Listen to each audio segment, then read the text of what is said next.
All right, we're recording. Okay, we're recording. Let's go. In the world, there are many mysteries unexplainable. Things that just seem to line up. Today, we explore the unexplainable in conspiracy theories. Okay. Wasn't that an intro?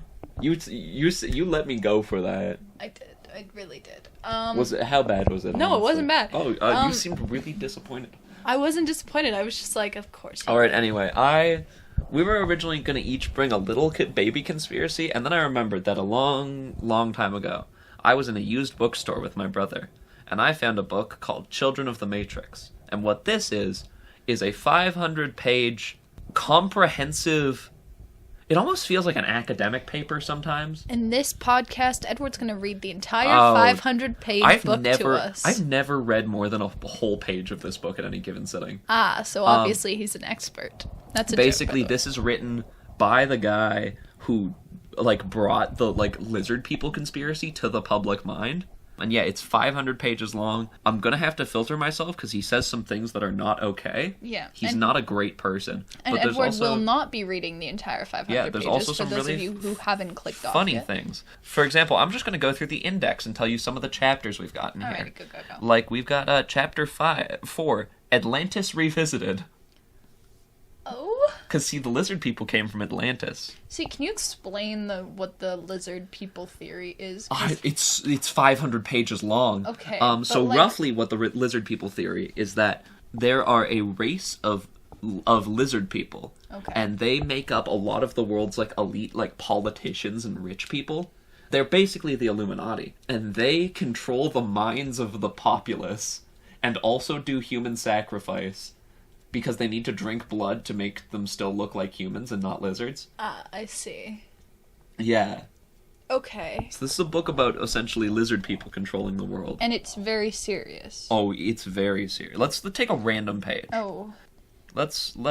We're gonna preface this episode with be careful what you read and what you see on media. Understand, critical thinking. We're doing this episode to make fun of this conspiracy theory. We're not... I don't believe this. Neither of us do. Part of the reason I don't read this book in full, well, one, I would hate every second of it, but two, and more importantly, I fear what this man has to say, because what he can say can be quite damaging at times. Yeah. There's one really funny one I found last night. That was basically, it was just a list of major political figures who are in the cult. Oh, here we go. I've got one. This is a header within the chapter Calling the Demons that says, Satanism is the serpent cult. Lovely. The Illuminati, Satanism, and the serpent cult of the ancient texts are the same organization. The most important hierarchy within the Illuminati is not that of politics, banking, or whatever. Your position is decided by the quote-unquote purity of your bloodline and the level at which you operate within the global network we call Satanism. In other words, the power of the quote-unquote demons that have taken possession of you during your satanic ritual. In this way, the other dimensional hierarchy is reflected in the quote-unquote human hierarchy of the Illuminati. These demons fight among each other for power all the time, and this is experienced within the Illuminati through their internal squabbles. Oh my god. This is ridiculous. Okay. How do people even come up with this? So this guy, I did a little bit of reading on his Wikipedia. Okay. When he was young, in high school, he was a really good soccer player. Alright. And he dropped out of high school to go be a goalie. But then he had, arthritis that made it impossible for him to play. Okay. So then he went and he was a sportscaster for, a really, 10 or more years. And then one day, in 1999, he went to a psychic, and this psychic told him that he was destined for greatness, and he was going to change the world. See, there's your problem. That's when he became a conspiracy theorist. Yeah, when you get told that you're destined for greatness, that's when it sort of gets to your head, and you go, oh, maybe I know all the secrets of the world. Who says, quote, the connection between the hybrid bloodline and shape-shifting is constantly confirmed. By what? There was one thing, I was leafing through this last night, just reading random pages. There was one thing that, quite literally, it was, because this book, each chapter is divided into different topical headers. Oh, great. It's quite well organized. Wait a minute. Considering the information there is kind of terrible, I would hope that it's organized. Yeah, no, there was one thing that quite literally, that subheader started with, "Now back to the emerald tablets." What are the emerald tablets? It feels like political fan fiction some days. Oh wait, that's most definitely what it is, because that's like, this man is taking political figures and being like, guys, they're lizard he people. wrote science fiction and is convinced that it's the real world. That's great. So honestly, it would be a good plot for a movie. Oh, absolutely. Not so much for going around and being like, guys, listen. Like, he's telling the kind of story Tom Cruise could star in. And maybe that's his calling, to be a screenwriter. And Tom Cruise is also part of a cult, actually. Oh. Different cult. I guess I'm gonna talk about weird conspiracies now. Yeah, we're talking about conspiracy theories. So, because this is the only one I brought, like, a prop for. But Tom Cruise, for a long time, was part of the Church of Scientology. Yeah. Are you familiar with what Scientologists believe in? No. It's a lot of alien ghosts. Oh. Yeah. So I'm not as clear as I could be. But from what I understand, so we have alien overlords. And yes, when they die, their ghosts can get attached to us. And that's where mental illness comes from. Oh. But if you go to the Church of Scientology and you pay them, like, a lot of money, then you won't be mentally they'll clean ill? out your blood. Nice. And get rid of all the thetans, I'm pretty sure is what they're called. And when your blood's clean enough, that's when you actually find out what they know, what they believe in. Until then, all they tell you is, come on, we'll clean your blood and you'll be happy. Oh. Yeah. Yikes. Yeah. It's really that's predatory. A conspiracy theory in itself. And, like, why do they do that? Well, so the leading theory is actually that the Church of Scientology wasn't founded on a religious basis, but on a basis of making money. Because it was founded by a sci-fi author named L. Ron Hubbard. Oh my god. Who never had much success in... You look angry. Do you have a problem with L. Ron? No, it's just like, of course it's a sci-fi author. Those guys. Anyway, so L. Ron Hubbard founded this church. He did not have a lot of success writing sci-fi. I think he had, like, one popular book. So he decided to take out his anger on the world and make all the rich people believe him. Well, no, so what he actually did is he has been cited as saying, if you want to get rich, don't write a book, start a religion. That is an actual quote from L. Ron Hubbard. Well, yeah, think about God.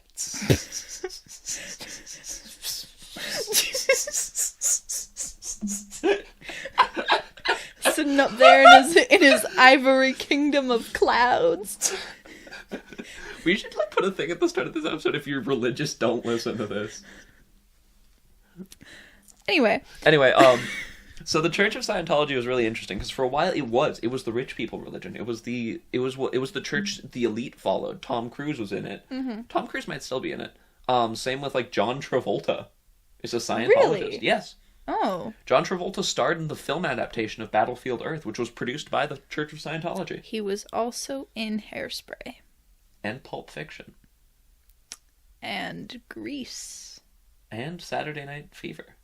Yep. So anyway, the story of the Church of Scientology is really funny because for the longest time, this, like, massive success combined with the fact that to any person who critiqued them, they would send threatening letters. Yikes. They were untouchable. And then the guys who made South Park made an episode where they went through and they explained and, like, denounced a lot of the beliefs of Scientology.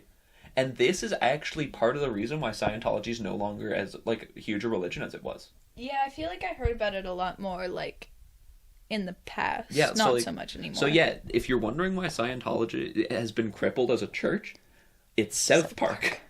This isn't a joke.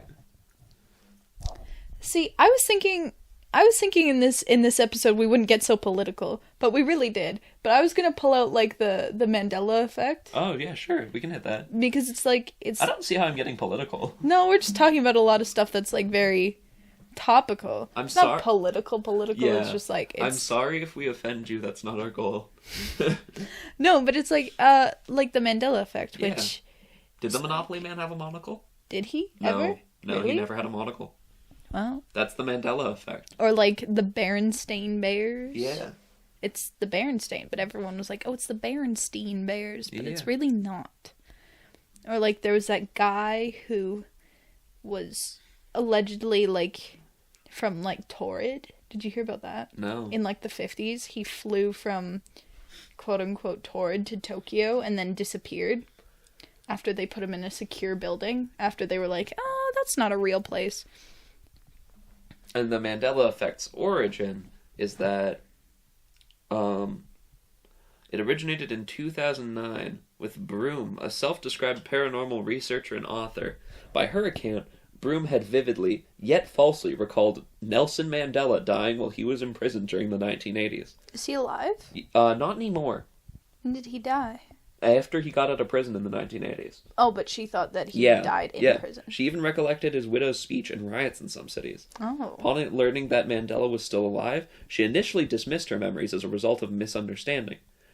However, during a conversation with a security staff member at a science fiction and fantasy convention in 2009, she reportedly learned that others possessed the same false memory about Mandela's death in prison, with similar details about the aftermath. So yeah, the theory's kind of like the fact that we merged with like a different timeline. That's the theory on the Mandela effect? I think so. And people from the alternate timeline remember all these things very differently. And then everyone else remembers them the other way. Like with the Berenstain Bears. It's like, oh, if you remember the Berenstain Bears, then that means that you came from this other... I think I'm from the other timeline then. What did you... I always called them the Bernstein Bears. The Bernstein? Yeah. I might have also just been a kid who couldn't pronounce words, though. I'm fairly certain it's the Berenstain Bears. See, that doesn't sound right. Stain. Yeah, it's the Berenstain Bears. Like stain on a tablecloth. Or like think about the Very Hungry Caterpillar. Yeah? Like I'm it's thinking about him. like it's called the Very... Do people think it's called the Really Hungry Caterpillar? I think people just thought it was called the Very, Very Hungry Caterpillar. Or maybe the Really Hungry Caterpillar. But I know I have that Oh, there's pencil another case. thing with- You know my pencil case? I Yeah. have that, and people are like, oh, I thought it was not the Very Hungry Caterpillar. I thought it was different. And Or I'm another like, thing, Claire, without looking it up, does Pikachu have a stripe on his tail? no. You're right. But it's easy to see a world where he does. Yeah. That's the thing that gets me with the Mandela effect, is because there's some I consciously know. Like, I know Pikachu doesn't have a stripe on his tail. Right. I know the Monopoly Man never had a monocle. But I can still see worlds where they do. And like that's just the thing. Like, so I think it's just people misremembering. Yeah, and I think it's because it's a world where there's so much information and there's so much to retain. And there's so much that's going on. Like Yeah. you could get stuff mixed up. Yeah. There's so much. And like sometimes it's just like it's what makes sense. Like we associate the Monopoly Man with being fancy, and he wears a top hat and he has a cane. So And, obviously he has and a monocle naturally follows in a lot of cases. Mm-hmm. Pikachu just feels like it would have a stripe on its tail. But no, he doesn't. Yeah. That's crazy. I don't know. Lightning Ooh. McQueen never said ka-chow. Yes, he did. Yeah, he did. See, there was another thing. Beetlejuice is only in the original Beetlejuice film for less than 30 minutes. I know, and that's crazy. No, but I'm gonna look. There's another thing that's like, it's less of the Mandela effect, but like, it's still interesting, like, just on this diatribe that we've got on. There's gonna be another kind of a mess of an episode, but that's okay. No, it's not. I'm gonna cut it in. It's gonna be great. Basically, where, like, there was a super iconic quote from, like, the show Schitt's Creek, of like, ugh, David. But, Alexis's character only ever says that, like, twice. That's kind of crazy. Yeah. Okay, I want to talk about the whatever this is called. Can you? There's usually a pronunciation on Diet Wikipedia. to love. Okay, Dyatlov, I guess. Dyatlov Pass Incident, which is basically a hiking group with like 9 hikers. Yeah. Went up into the mountains, and then one of them went back down because he was Okay, like, yeah. I don't want to do this anymore, or something like that. And then his group never came back. Okay. And so he went with the authorities to go up the path that they were supposed to be hiking on. Yeah. And their tent was like ripped to shreds, and all these people were like dead in the snow. Some looked like their faces had melted off. Some just looked like they had died from hypothermia, and it was like crazy. But there was no signs of like animal attack. There was no signs of like anyone else attacking, sort of thing, because all of like the tent had been basically ripped open from the inside. Yeah. So it was no one coming in. It wasn't like a bear coming in. But it was crazy, and 9 people died from like physical trauma and hypothermia. That's wild. Something that was another thing is a lot of the last footage on their cameras and stuff in their journals was about like this light that they saw in the sky. Yeah. Like it was this really bright light, and people from like the surrounding area talked about how they had seen this light. So it's been chalked up to like, oh, maybe the Russian government was doing some sort of weapons test, and it went awry, and these 9 people died. Or aliens. Or some people think it was the Yeti. Famous for his bright lights. No, but it's kind of crazy. Another conspiracy I love is the Avril Lavigne replacement theory. I've never heard of this one. Please explain this to me. You've never heard of this one? I've like heard of it, but like I've never like heard about. In 2011, a Brazilian blog named Avril Está Morta, or Avril is Dead, theorized that there were some differences between Avril Lavigne performing and how she looked like and how she sounded in 2002 and everything after. And the theory posits that Avril Lavigne, after the pressures of fame, like, killed herself in 2002. Okay. But before that, she had hired a body double named Melissa. Melissa. It's really funny. Yeah. To just to distract the paparazzi, but she befriended Melissa, and before she died, she taught Melissa how to sing and perform like her. And since 2002, Melissa has been Avril Lavigne. Is there like any proof, like genuine proof? You tell me if this picture is the same person. Like, there's enough for the audio listeners and the people who just cannot see this because I don't put stuff on screen. It's a very blurry photo of 2 separate, like, one you can't even see her face. Yeah, basically, I think the theory is, so there's a couple things. Avril may actually be alive, using a picture of what appeared to be the singer buying cheese at a time when new Avril was supposedly battling Lyme disease. Oh. In addition, the changes in her appearance, the theory alleges that the title and artwork of her second album, Under My Skin, and the lyrics of the song My Happy Ending, Together and the Best Years of Our Lives, by Evan Tobenfield, are subliminal messaging. Oh, sounds... The original blogs further suggest that Melissa feels guilt over, quote, participating in this farce, leading to the subliminal messaging. Mm-hmm. Oh, that's... Yeah, it's weird. What about Disney conspiracy theories? Ooh, those are fun. Ooh, like the Walt Disney head. Oh, yeah. The fact that it's like somewhere that's a famous one. Ooh.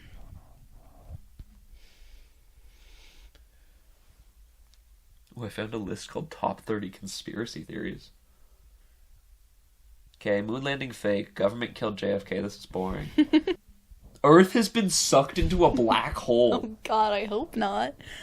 The European Organization for Nuclear Research is at the heart of a lot of crazy conspiracy theories, including the belief that when the CERN, which is that organization, discovered the Higgs boson, aka the God particle, in 2012, it inadvertently created a black hole and Earth was sucked into it. Those believers think that the world ended in 2012 and we haven't realized it yet. How would we not have realized it? That seems like something people would understand, would realize. So guys, we might be recording this podcast from inside a black hole. Everything would be a lot quieter. And we'd be crushed. Oh, I like this one. There's a conspiracy theory that Walt Disney left his money in his will for the first man who gets pregnant. I'm assuming biological man. I guess he hates trans people.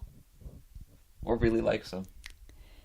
It can be readily seen that Walt left 45% of his estate to his wife and children and 45% to the Disney Foundation. The remainder was divided up among other relatives, with nary a future pregnant man to be found on the list. Nuts. Prince Charles is a vampire. Ooh, Princess Diana? We should talk about Princess Diana. Oh, yeah. First, why? Well, the Prince of Wales is related to Vlad the Impaler, the inspiration for Bram Stoker's Dracula. And many royals in Charles's bloodline were known to have disease porphyria, which is an iron deficiency that causes people to be sensitive to sunlight. You want to talk about... I'm going to keep going through this list for the time being. You can find Princess Diana stuff if you want. Alrighty. Matrix theory, the moon isn't real. Okay. Get real. Unlike the moon. The Titanic didn't actually sink. Okay, that's just false, because it's literally at the This tragic at the action bottom. has been the topic of many conspiracies over the years, including that it was another one of the company's ocean liners, the Olympic, that crashed into the iceberg, not the Titanic. How does that matter? 1,500 people still died. That's... Okay. There's one here that's just zombies can rise from the dead. Okay. This is a great article. The belief in zombies can be traced back to ancient Greece, when they buried their dead with stones on top of them so they couldn't return from the grave. Even today, some people prepare for the zombie apocalypse just in case. This is a terrible article. Bill Gates is making fake snow. For the world? With extreme weather conditions occurring across the United States in 2021, TikTokers stoked the fires on a Bill Gates conspiracy theory that he was creating fake snow that burns instead of melts. What? Maybe this is like with like the weird snow in like Texas? Maybe. Oh my god. Okay. Here's some reasons for why people think Diana... Like, why people think that the... Ooh. Here are some reasons for why people think that, like, the car crash that Diana died in wasn't an accident, and we'll talk about them. People think that Diana was pregnant. So, apparently, like, she was pregnant, and the royal family was like, no, nuts. And apparently they didn't want her to be pregnant, so I don't know. That seems very unlikely. Yeah. I found a Wikipedia page for notable conspiracy theories. The paparazzi made the car crash intentionally. Whoa. Just for press? That's horrifying. That is horrifying. Photographers. I think I've got a way to go to fun and not sad conspiracy theories, which I've got a list of fandom, celebrity relationships, and shipping conspiracy theories. Ooh, okay, let's go. All right. There's only one, unfortunately, which are Larrys. Larrys are a group of shipping conspiracy theorist fans centered around the idea that two members of the boy band One Direction, Harry Styles and Louis Tomlinson, are secretly a couple. These conspiracy theorists falsely claim that Styles and Tomlinson have been closeted by their management since the inception of the band, despite multiple claims otherwise by Styles, Tomlinson, their friends, and their family. Oh, I'm sure. Never mind, these are all sad. Most conspiracy theories are sad. Yeah. Honestly, you say that you're going to do a conspiracy theory episode, and everyone gets so happy. But they're all kind of... They're all kind of sad, and there's not a lot of information, because here's the thing about conspiracy theories. And we're going to shift the topic now. We're going to talk about conspiracy theories. As a more grand topic? Yeah, because here's the thing. Now that we've given a few examples of what conspiracy theories we've had a giggle. We've had a giggle. It's like... You gotta, like, take a step back and actually look at what we're talking about. Because it's a lot of people not using their critical thinking, or they're trying to blame things, or, like, even the fun things, they're trying to talk about people's lives. Yeah, or it's people who are, like, a lot of it can also come from people who are, like, damaged or sad or hurt or, like, don't feel trust. Because if you start going down the rabbit hole of I can't trust, my principal senses, like, that's a heartbreaking place to go. And honestly, I never thought we were going to get real on this podcast. No, but the conspiracy theory episode really just... It's... Episode 9, it gets dark. It does get dark. No, yeah, I just... Like, even, like... I remember really liking conspiracy theories, like, when I was a kid, and were you like a BuzzFeed... Yeah. Unsolved kind of guy? Yeah, and then I would watch, like, all my favorite YouTubers talk about all these conspiracy theories, and I'd be like, oh my gosh, that's so silly, all these crazy things. But it's also, like, you grow up and you're like, oh, these just make no sense, or it's really sad, or it's like, some people genuinely believe that like, even this guy, like, David Icke, the guy who wrote the Lizard People book. Like, if you look at his story just a little bit of a different way, he was a guy who dropped out of high school, couldn't complete his dream because of rheumatoid arthritis, which is an incredibly painful condition, and was working like a low-scale, dead-end sportscasting job, and then suddenly someone told him he was destined for more. And, like, all of a sudden, it just... And all of a sudden, changes in his brain. Yeah. Like, conspiracy theories aren't... Like, we laugh at them because we use our critical thinking. We're like, man, this is crazy. This could never happen to me. But that's just the thing. Like, it also makes it so... We're no fun to listen to when we talk about conspiracy theories, because we're just like, oh, that's so stupid. So instead, I think... Because we thought this was just going to be us laughing at conspiracy theories. I think instead we should take this episode to, like, get a little real and talk about critical thinking. And honestly, like... I feel like it's such an important skill, especially now in, like, the general day when things are so complicated but the more you look at it, it's so uncomplicated. Yeah. Because it's just like, don't be a horrible person. But it's also like, and the other thing, but like, because like critical thinking and kindness are super important. Yeah. But there's also an aspect of being overcritical. Yeah. Because if you, like, because at the end of the day, critical thinking, if you do it too much, leads to conspiracy theories. Yep. And it's this weird sort of... Because you're trying to find the answers to everything, which it sends you down a weird path. Like, conspiracy theories at the end of the day are just sort of they're a level of, like, a degree of, for lack of a better term, like living life without a philosophy. Yeah. And so you have to make your own one, because philosophy is such an interesting thing, and I know, like, people don't believe they have a philosophy, but everyone does. Because everyone lives life by a set of rules they observe. To some extent, gravity, as much as it's explainable, is philosophy. Because you wake up every day and choose to believe gravity.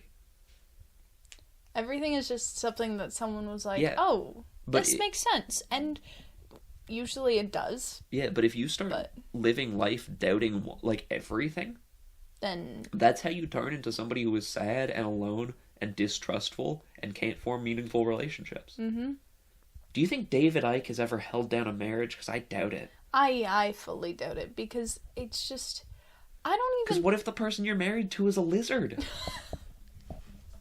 You laugh. I'm not... Like, can you imagine the feeling of this person that I love and care for could be a lizard controlling my mind? That's insane. Oh, oh... And it wouldn't even be like... Because the person that he marries could totally believe in his theory. Yeah. But no, then he's... Yeah. Then both of them would have that thought of like, oh, maybe this is a lizard. And especially person. him, because he's the main perpetrator of this theory. Yeah. He probably thinks most people that are close to him, that don't, like, fully drink his Kool-Aid, for lack of a better term, are out to get him. Yeah. And that's a terrible way to live your life. Oh... This really got real. Yeah. Guys. It's like even, like, believing... Even, like, the Mandela effect has this weird thing. Because the whole fact that it's a theory of, like, these two different universes cross paths, then you're like, oh, but you're from the other universe. Yeah. Which is creating this weird barrier between people. And it's like, you're not from the same world as me? Dog, what? Aw. Guys, if you have people in your lives who believe in conspiracy theories, try to be there for them. Yeah, they're really just searching for the answers. Yeah, and the answers aren't easy, so try and show them that you can be a part of their life and that you can care for them, even though they believe in things that, like, objectively are dumb. If they're being hateful, mean, or cruel, get out. If they're being violent or bad at you, get out. But, like, guys, we all need a bit more love and care in this universe. On that note, Edward and I are now going to create our own conspiracy theory. Ooh, I love this. Is fun. Oh, okay. I'm gonna. Do you know what I'm gonna do? I'm gonna get a random noun. Okay. And we're gonna build a conspiracy theory off of that. Okay. I was just gonna say we should create a conspiracy theory off our podcast. Oh, we can do that. But no, you should look up a noun. Give me a just because it's less controversial. 1,000+ random nouns. Random name. Okay, we got one We'll noun. connect the two. Noun size. Okay, we've got estate. Estate. Okay. So I want to connect the podcast with the estate. Okay, which estate though? The Disney estate. The Disney estate. So little do you all know, we're actually paid by Disney. We're actually paid by Disney. What we do is we occasionally throw in random vowels that are used in the titles of Disney movies into our words, because then you'll think about Disney. And you know those times in the movie episode where we talked about Disney movies? Yeah. That's Disney marketing. It's Disney marketing. But even more than that, we go a step further. Because we're doing this episode, we're talking about conspiracy theories, and we're telling you that, like, they don't believe in them. That's because Walt Disney's frozen head is in Claire's basement. Yep. He talks to us. Secretly, I've had it this whole time. We say we're unscripted. Walt Disney writes our scripts. He whispers into our ears. Yeah. He actually wrote It's Snowing. Yeah. That was another thing, so you could look up Walt Disney Frozen, and you'd get Frozen, and then the original script you get for Frozen is just the It's Snowing. You get Frozen, and then one result down, you get the original script for It's Snowing, and then a bunch more stuff on the film Frozen, and then Walt Disney. Yeah. But yeah, we actually work for the Disney Corporation. Yeah. And we made this podcast in order to spread lies, propagated by the mouse himself. See, that's just how conspiracy theories get made. Mickey Mouse. Yeah, and Edward's actually the original voice of Mickey Mouse himself, of Steamboat Willie, if you will. Yeah, I was the whistling. That's a joke. I can't whistle. I can't whistle either. No, but that just shows how easy, like, conspiracy... How easy it is to stop trusting. Yeah. And, like, we literally made that up on the spot. Or did we? And do you guys distrust us now? Comment down below if you still trust us. Yeah, because that's just a thing. We could be lying about everything. I could literally not be holding a book about lizard people right now, and you would never know. I was about to say Edward could be a lizard person. I could be. Yeah, see, Edward could be a lizard person. He's not, because I could be part of the same species as George Bush, George W. Bush, Ronald Reagan. Did he mention the Beatles? Oh, probably. No, but that's just the thing. It's like, as soon as we stop trusting each other, then what do we really have? Because at the end of the day, now we're getting really philosophical. At the end of the day, the podcast was the friends that we made along the way. And we all need friends. This is going to be a really weird podcast. I think this is going to be this won't be our worst episode, but this will definitely be our strangest episode when we do our top 10 countdown. Oh. Alright, thanks for listening, y'all. Oh, are we ending? Are we ending? Do we want to keep going? No, I think we should end this before we keep going. And And trust no one. That's a joke. Be trusting. It's how you have a good life. Oh my god.